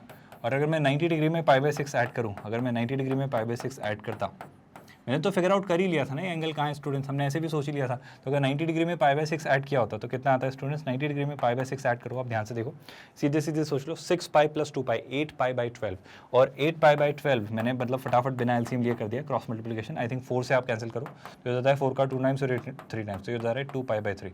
तो आपको रियलाइज हो रहा है बात वहीं घूम के जा रही है। या तो आप क्वाड्रेंट में घुमा के चीज़ें देख लो, या फिर आप इन हमारे प्रॉपर्टीज़ को यूज़ कर लो। आई होप मैंने बहुत सारे तरीके बताए हैं, तो बहुत सारे तरीकों ने आपको कंफ्यूज नहीं कर दिया। मतलब ऐसा कहते हैं चॉइसेस कंफ्यूज पीपल। तो मैंने आपको एक सिंगल सा तरीका नहीं दिया, मतलब मैंने सीधा सीधा फॉर्मूला नहीं रटवाया, मैंने उसकी बारीकियों में इंट्रिकेसीज में आपको ले जाके चीज़ें दिखानी चाहिए कि देखो ऐसे भी हो सकता है, वैसे भी हो सकता है, ये ऐसे भी दिख रहा होता है, इसको ऐसे भी निकाला जा सकता है। पॉइंट बड़ा सिंपल सा स्टूडेंट्स, कभी भी मतलब अगर मैं मेरी सारी बातों की एक कॉमन सी बात आपको समझाना है, कहना चाहूँ, तो मैं एक सिंपल सी बात आपसे कहना चाह रहा हूँ कि जब भी आप इनको कैंसिल आउट करना चाहो, मतलब साइन इनवर्स और साइन का इफेक्ट नलीफाई करना चाहो, और आप थीटा रहने देना चाहो, थीटा छोड़ना चाहो, तो आप बस एक बार क्रॉस चेक जरूर करना, क्या ये थीटा सच में इसके प्रिंसिपल रेंज में फॉल करता है। मतलब थीटा जो प्रिंसिपल डोमेन होता है, जिन वैल्यूज़ के लिए साइन इनवर्स डिफाइंड है, जिस प्रिंसिपल रेंज में वो लेकर जाता है, क्या उन वैल्यूज़ पर ही बैठा हुआ है। अगर वो नहीं है तो आप ऐसा मत करना, पहले उसको घुमा फिरा के कुछ तिकड़म बिड़ा के ये जो हमने सारी चीज़ें सीखी हैं अभी तक उनको अप्लाई करके लाना। अगर ऐसा आप कर पाए तो ही आप ऐसा करना, वरना इसको रहने देना। क्या आप मेरी बात समझ पा रहे हो? और ऐसा करना होगा स्टूडेंट्स, ऐसा निकालना होगा, और ऐसा हम निकाल पाएंगे। बहुत टफ, बहुत डिफिकल्ट टास्क नहीं होगा, पर बेशक आप कर लेंगे, है ना। आई होप यहाँ तक चीज़ें समझ आई और यहाँ तक कोई कन्फ्यूजन या डाउट नहीं है। विद दैट स्टूडेंट्स और आगे बढ़ते हैं, थोड़ी और क्लैरिटी लेते हैं, कुछ और प्रॉपर्टीज समझते हैं। तो ये प्रॉपर्टीज़ आई होप समझ आई। इनका मैथमेटिकल प्रूफ आई होप मुझे समझाने की ज़रूरत नहीं है, बात सीधी सीधी सी जाहिर सी है कि ये सीधे चीज़ें ऐसी ही होनी तय है, क्योंकि ऑब्वियसली साइन थीटा क्या देगा, कोई ना कोई वैल्यू देगा। उस वैल्यू का जब आप साइन इनवर्स निकालोगे तो वो वही तो आएगा। लेकिन लेकिन लेकिन थीटा सर कुछ भी हो सकता है, थीटा जरूरी नहीं है ना कि माइनस पाई से पाई बाय 2। थीटा अगर मान लो कुछ और रहा होता तो साइन थीटा तो वो वैल्यू निकाल देगा, पर उस वैल्यू का जब आप साइन इनवर्स लोगे तो वो तो इसी के बीच लाई करेगा ना, क्योंकि साइन इनवर्स तो प्रिंसिपल रेंज ही रिटर्न करता है। तो इसलिए आपको इंश्योर करना पड़ेगा कि सर साइन इनवर्स और साइन को नलीफाई मत करना अगर थीटा माइनस पाई बाय से पाई बाय 2 के बीच ना हो। आई होप आप मेरी बात समझ पा रहे हो, वरना फंक्शन की डेफिनेशन का ही वायलेशन हो जाएगा ना। इनवर्स ट्रिग्नोमेट्रिक फंक्शन को जिस कंस्ट्रेंट पर हमने रख रखा है वही सारी चीज़ें गड़बड़ा जाएंगी। क्या ये सारी बातें समझ आई? आई होप यहाँ कोई डाउट नहीं है। बस इसमें छोटा सा करेक्शन रखिएगा स्टूडेंट्स कि यहाँ पे ये माइनस लगा है ना, यानी आप 0 से पाई में से पाई बाय 2 हटा दे रहे हो। विद दैट स्टूडेंट्स हम आगे बढ़ते हैं, कुछ और चीज़ें डिस्कस करते हैं। यहाँ तक कोई कन्फ्यूजन नहीं, ये चीज़ें बहुत कॉम्प्लिकेटेड सी नहीं लग रही हैं आपको, ये चीज़ें बहुत ईजी सी, सिंपल सी, सुलझी हुई सी लग रही हैं। मैंने हर पर्सपेक्टिव से आपको बहुत कॉम्प्रिहेंसिवली ये चीज़ें समझाने की कोशिश की। अब और प्रॉपर्टीज की तरफ आते हैं, जहाँ अभी हम साइन इनवर्स को बाहर रखते हुए थीटा से डील कर रहे थे, अब हम वैल्यू से डील करेंगे। तो एक बार ये सारी प्रॉपर्टीज़ भी ध्यान से देखिए और समझ लीजिए, फिर हम इन्हें भी समझना शुरू करेंगे। एक बार समझिए इस क्लास। सेम बात यहां पर भी अप्लाई होती है। अब हम क्या करें स्टूडेंट्स, हम उल्टा कर दे रहे हैं। उल्टा कैसा करें सर, पहले हम साइन इनवर्स ले रहे हैं फिर साइन ले रहे हैं। तो क्या सर इस बार भी ये कहना सही होगा कि सर साइन और साइन इनवर्स एक दूसरे को नलीफाई कर देते हैं क्योंकि दोनों दूसरे के इनवर्स फंक्शंस हैं? तो बेशक ये कहना सही बहुत हद तक तो नहीं होगा, मतलब हर बार ऐसा हो जरूरी नहीं है। प्रॉब्लम ये है स्टूडेंट कि साइन इनवर्स आप हर किसी का नहीं ले सकते ना, वो डोमेन में वैल्यू जो फॉल करेगी उसी का लोगे ना। और जहां तक मुझे याद है कि साइन इनवर्स ऑफ एक्स जो होता है वो एक एंगल है, और इस एंगल का जब आप साइन लेंगे तो वो हमेशा -1 से 1 के बीच होगा। मतलब मान के देखो, मेरी इस बात को आप डाइजेस्ट करो प्लीज, इस बात को ऐसे समझो। मतलब मुझसे कोई कहे कि सर आप तो एक काम करो, साइन ले लो, sine inverse of let's say 15 का, तो क्या आप इसको सीधे सीधे ऐसा बोल सकते हो कि सर सीधा सीधा तो दिख रहा है जैसे साइन और साइन इनवर्स नलीफाई हो जाएंगे और आपका आंसर आ जाएगा 15? आप गलत हैं। आप गलत इसलिए हैं स्टूडेंट्स, 15 बाय द वे क्या है, मान लो थोड़ी देर के लिए डिग्री है ना। ये प्रॉब्लम इसलिए है स्टूडेंट्स, प्रॉब्लम बड़ी आसान सी इसलिए है ना, इसलिए है क्योंकि सर आप बात समझो, ऐसे समझो। देखो मैं इसको बहुत ही क्लैरिटी के साथ आपको देना चाह रहा हूँ कि ये क्या है, ये जो वैल्यू है ये एक एंगल है। क्या आप बात समझ पा रहे हो? ये एक एंगल है और साइन में जब ये एंगल पास किया, साइन में जब ये एंगल पास किया तो कोई ना कोई वैल्यू निकल के आएगी। तो बेशक साइन मना नहीं करेगा किसी भी एंगल को लेने से, साइन कोई वैल्यू लेने से मना नहीं करेगा। बट सर उससे पहले थोड़ा और अंदर जाते हैं, थोड़ा और डेप्थ में जाते हैं। साइन इनवर्स के अंदर जो ये पास किया ये एक वैल्यू होती है, और bye the way sir sine inverse के अंदर आप वैल्यू पास करते हो तो मुझे तो पता है, अगर मैं आपको ऐसे समझाना चाहूँ सर कि अगर x is equal to sine theta होता है तो हमें पता है सर थीटा क्या होता है, साइन इनवर्स x। क्या आपको ये बात समझ आई? अगर sir x is equal to sine theta होता है तो थीटा क्या होता है, साइन इनवर्स x। और अगर x is equal to sine theta से अगर मैं बात करूँ तो मुझे जो पता है x के बारे में वो ये पता है सर कि x जो होता है सर वो -1 से 1 के बीच होता है, क्योंकि सर थीटा को लेके कोई प्रॉब्लम नहीं है, थीटा तो सारी रियल वैल्यूज ले सकता है, थीटा तो सारी रियल वैल्यूज ले सकता है, थीटा तो सारी रियल वैल्यूज ले सकता है, कोई दिक्कत नहीं थी। बट सर थीटा से पहले आप एक्स को जाके भी तो पूछो, जब आप साइन लेते हो किसी एंगल का, किसी भी एंगल का, तो वो बेशक एक वैल्यू जनरेट करता है, और वो वैल्यू फॉर्चुनेटली -1 से 1 के बीच लाई करती है। And fortunately that value happens to fall between -1 and 1, -1 in 1। जब आप इनवर्स ले रहे हो, मतलब theta is equal to sine inverse of x ले रहे हो, तो यहाँ पे अब x के साथ प्रॉब्लम क्या है सर, x को आपको कहाँ से कहाँ तक रखना पड़ता है सर, x आपका हमेशा -1 से 1 तक ही होता है। मतलब साइन इनवर्स आप किस वैल्यू का लेते हो, जो -1 से 1 के बीच हो। प्रॉब्लम समझो स्टूडेंट्स, अगर मुझसे कोई कहे साइन इनवर्स ऑफ 15 तो एग्जिस्ट ही नहीं करता है वो, क्योंकि साइन इनवर्स डिफाइंड ही -1 से 1 के बीच की वैल्यूज के लिए है। तो 15 मुझे नहीं पता, मैं नहीं निकाल सकता, मैं नहीं पता कर सकता। हम मैं सीधा बोलूंगा ना, कुछ नहीं हो सकता इसका, ये मतलब this is undiscoverable, this can not be defined, this is clearly not defined. मतलब मैथ्स इसकी इजाजत नहीं देता कि आप साइन इनवर्स 15 लिख पाओ। आप बात समझ आ रहे हो? बेशक अगर बाहर से अंदर आता तो ये बोलता कि साइन का तो कुछ भी एंगल पास किया जा सकता है, पर ये कुछ भी डिफाइंड ही नहीं है ना, दिस इज नॉट डिफाइंड। और नॉट डिफाइंड के बारे में आप क्या कहेंगे सर, फिर कुछ नहीं कर सकते, वो डिफाइंड ही नहीं, उसकी डेफिनेशन ही नहीं है ना। मतलब मैं कहना चाह रहा हूँ साइन इनवर्स के अंदर ये जो वैल्यू होनी चाहिए, इसके साथ प्रॉब्लम ये है कि ये -1 से 1 के बीच होनी चाहिए। तो अगर मुझसे कोई कहते कि साइन इनवर्स 15 आप निकालो, तो मुझे नहीं पता। जब मुझे यही नहीं पता तो इसके बारे में क्या कहूँगा? तो हमेशा बस आंख मूंद कर आप ये क्लिक मत कर दीजिएगा, मार्क मत कर दीजिएगा, या कैंसिल आउट मत कर दीजिएगा। साइन और साइन इनवर्स नलीफाई हो जाते हैं, 15 सर बच रहा है तो आप 15 लिख दीजिए। नहीं, आप थोड़ा सा सोचिएगा, अगेन आप उस प्रिंसिपल रेंज वाले हिस्से में आइए जब आप बात करते हो कि sir sine inverse, sine of sine inverse x. अब उल्टा हो रहा है ना, पहले हम sine inverse of sine x निकाल रहे थे, अब निकाल रहे हैं sine of sine inverse x. तो तब जब हम डील कर रहे थे यहाँ पे, जब हम यहाँ डील कर रहे थे स्टूडेंट, तो हम यहाँ पे एंगल से डील कर रहे थे, इस वाले में हम एंगल से डील कर रहे थे। तो ये थीटा वो सारी वैल्यूज थी, और बेशक इन एंगल्स की वैल्यूज के साथ भी कंस्ट्रेंट्स थे। सिमिलरली जब आप यहाँ डील कर रहे हो तो यहाँ पे प्रॉब्लम क्या है सर, यहाँ पे प्रॉब्लम ये है कि अब आप वैल्यू से डील कर रहे हो, और जब आप वैल्यू से डील कर रहे हो तो वो भी तो उसी प्रिंसिपल रेंज का हिस्सा है। यानी अगर ये x है तो बेशक सर ये x -1 से 1 तक होना ज़रूरी है। सर cos इनवर्स x में भी x का -1 से 1 तक होना ज़रूरी है, वरना हम नहीं कहेंगे कुछ भी। tan इनवर्स x में तो सर x सब चल जाता है, ये बहुत अच्छा फंक्शन है सर। tan इनवर्स x आपको दिक्कत नहीं देगा। अगर आप निकालना चाहो, मान लो tan इनवर्स, सर ये क्यों नहीं कोई प्रॉब्लम कर रहा है, आप याद करो स्टूडेंट्स, इसमें कोई प्रॉब्लम नहीं। जब भी आपको tan इनवर्स सीखे, आप बिना सोचे समझे x लिख देना, x की चिंता ही मत करना। फिर x क्या है, मतलब x for all x belonging to all the real numbers. आप इसको ऐसे सोचो स्टूडेंट्स, क्योंकि हमें पता है। चलो आप तो ऐसे सोचो, tan x का ग्राफ क्या होता है स्टूडेंट्स, याद करो सर। tan x का ग्राफ कुछ ऐसा होता है ना, ये tan x का ग्राफ बना रहा हूँ, तो tan इनवर्स x का ग्राफ क्या होता है सर tan इनवर्स x का ग्राफ कुछ ऐसा होता है, याद करो स्टूडेंट्स। ये हमारे ग्राफ है, ये किसका ग्राफ है, tan x का, है ना। मतलब अगर ये थीटा है, अगर ये थीटा है तो ये आपकी वैल्यू होती है ना, यानी y is equal to tan x का ग्राफ है। और अगर यहाँ देखें तो ऑब्वियसली x एक्सिस पे तो x ही होगा, y एक्सिस पे y ही वैल्यूज होंगी, बट इस बार जो है ये है tan इनवर्स ऑफ x। क्या आप मेरी बात समझ पा रहे हैं स्टूडेंट्स? मैं क्या कहना चाह रहा हूँ, इस बात को प्लीज़ समझो। आप चाहे x एक्सिस देखो, y एक्सिस देखो, कुछ भी देखो, नज़र क्या आ रहा है सर? नज़र बड़ी सिंपल सी बात आ रही है कि अब सर आप tan इनवर्स x में अगर आप ग्राफ को रीड करो तो आप -∞ से +∞ कुछ भी रख सकते थे ना। all the real values you could put, तो definitely all the real values when you could put, तो tan inverse tan x cancel हो सकते हैं और x बच जाता है। आप मेरी बात समझ पा रहे हैं स्टूडेंट्स? बड़ी सिंपल सी बात कहना चाह रहा हूँ कि सर x एक्सिस पे अगर आप रीड करें तो आप सारी वैल्यूज, अगर tan x की बात करें तो x एक्सिस पे रीड करें तो बेशक -π/2 से π/2 ये होता है। तो इसको हम इन्वर्स में जब ले जाते हैं तो प्रिंसिपल रेंज -π/2 से π/2 रख लेते हैं, वो हमारी प्रॉब्लम नहीं है। हमारी प्रॉब्लम है अगर यहाँ पे y एक्सिस के रिस्पेक्ट में देखो तो मैं -∞ से सारी वैल्यू ट्राई कर पा रहा था, तो इसका इन्वर्स लेने पे वो x एक्सिस पे आ जा रहा है। तो -∞ से सब वैल्यूज में रख पा रहा हूँ tan इनवर्स x के अंदर, x की जगह पर। तो बेशक सर यहाँ पे आप कुछ भी रख दो। मतलब अगर मुझसे कोई पूछे कि सर क्या आप मुझे बता सकते हो tan इनवर्स ऑफ 2005 कितना होगा, तो बेशक अब आप क्या लिख दोगे, आप लिख दोगे 2005। आपको इसमें चिंता करने की जरूरत नहीं है। यहाँ पे चिंता करने की जरूरत नहीं है। तो टेन इनवर्स बहुत सुलझा हुआ फंक्शन है और उसी तरीके से कॉट भी प्रॉब्लम नहीं देगा। तो टेन और कॉट सुलझे हुए हैं, तो टेन और कॉट बहुत मजेदार है।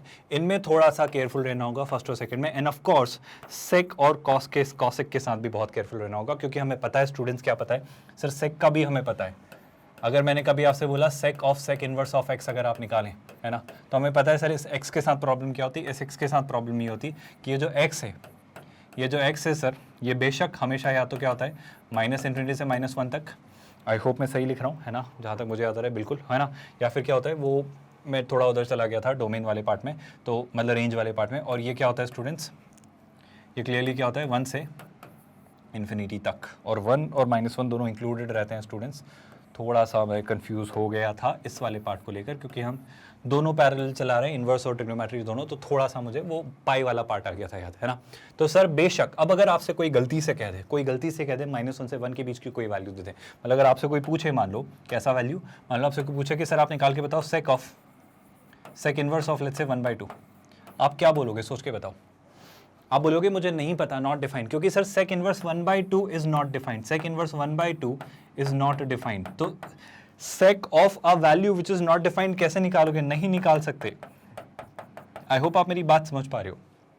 सेक इनवर्स एक्स के अंदर, क्योंकि ये एक्स क्या है, सेक थीटा की वैल्यू, और सेक थीटा क्या होता है हमेशा 1 से बड़ा या -1 से छोटा, तो ये जो वैल्यू है, वो हमेशा -1 से छोटी या 1 से बड़ी होती है, तो ये वैल्यू ही कभी 1/2 नहीं हो सकती। तो सेक इनवर्स ऑफ 1/2 आप कैसे निकालोगे, मेरी बात समझ पा रहे हो आप।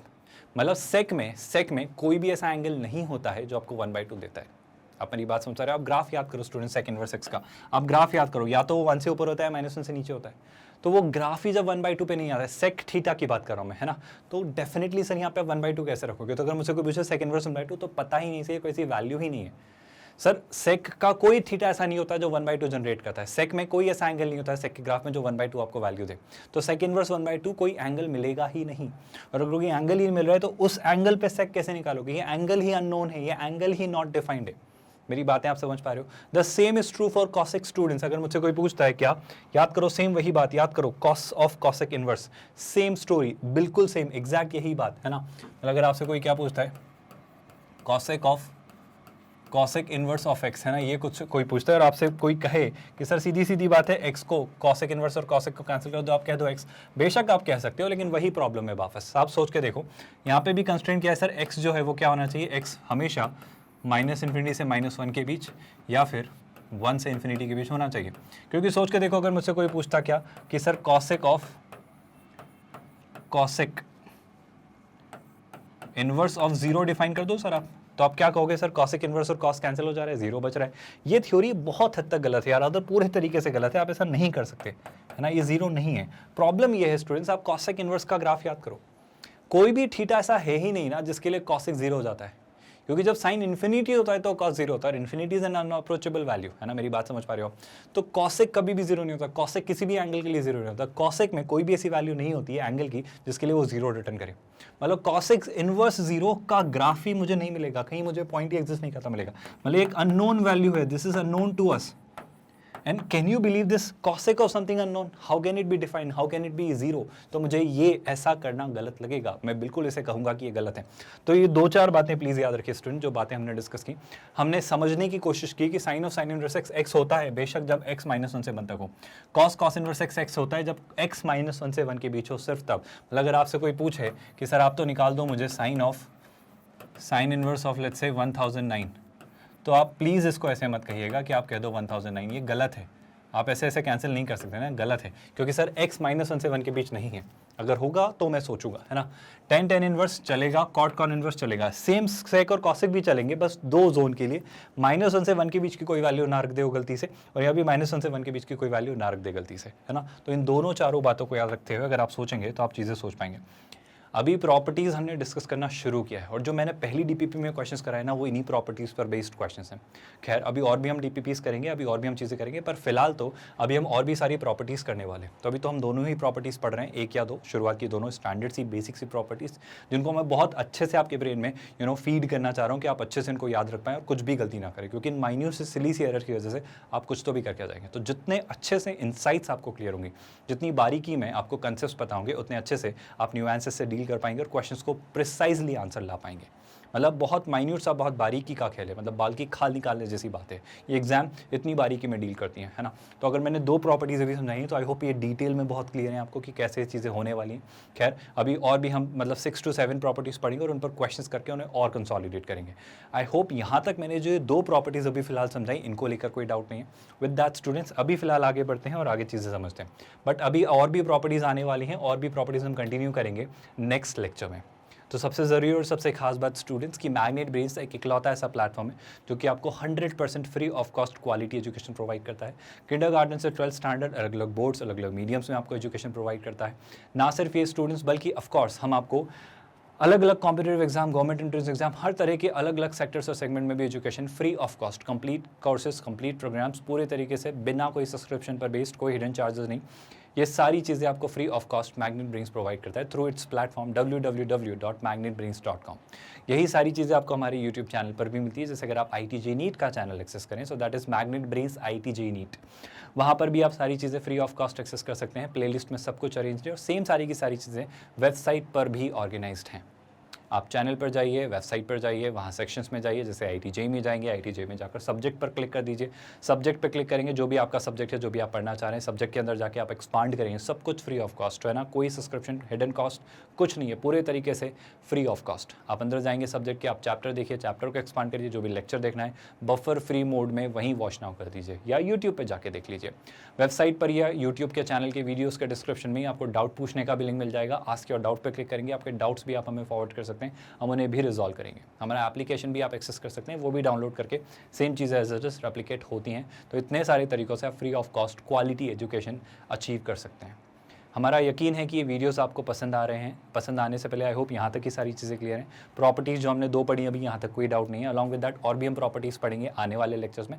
इसके और भी पार्ट्स आने वाले हैं जहाँ पर हम और काफ़ी सारी प्रॉपर्टीज़ को डिटेल में पढ़ेंगे, लॉजिकल एक्सप्लेनेशन के साथ कि चीज़ें कैसी और क्यों हो रही हैं। क्यों बहुत इंपॉर्टेंट करता है, क्योंकि उससे आप चीज़ें एक्चुअली समझ पाते हैं, उससे आपके जहन में चीज़ें रहती कि एग्जैक्टली क्यों हो रहा है।